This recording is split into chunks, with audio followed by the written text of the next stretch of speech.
Dito naman ako sa Quiapo. Magsisimba tayo, magpapasalamat sa ating Panginoon.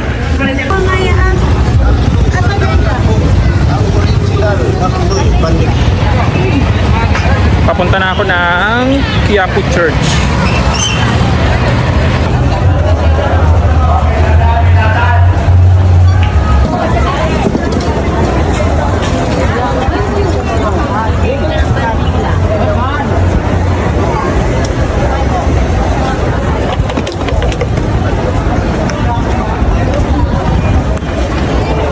Nasa loob na nga ako ng Quiapo Church.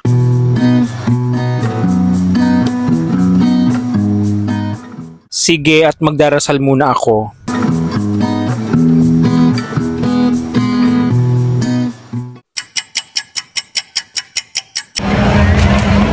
Tapos na tayo magsimba. Try natin pupunta kay Neneng B. Bili tayo ng sandwich niya. Pagkadating ko nga sa pwesto ni Neneng B ay nakita ko na agad siya na nag-aasikaso ng kanyang paninda kasama ng kanyang pamilya.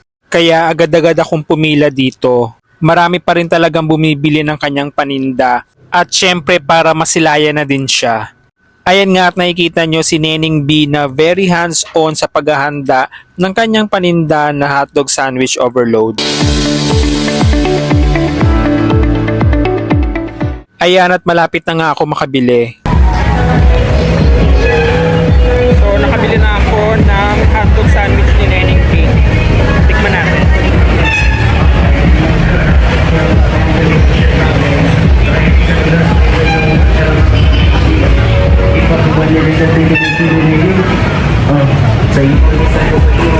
Mama pa rin yung tila.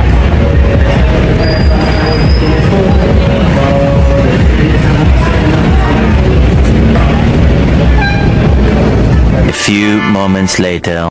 Bago nga ako umuwi ay binidyohan ko uli si Neneng B. Ayan at napakahaba pa rin ng pila at dinudumog pa rin ang kanyang mga paninda. At syempre game na game pa rin siya makipagpicturan sa mga bumibili sa kanya.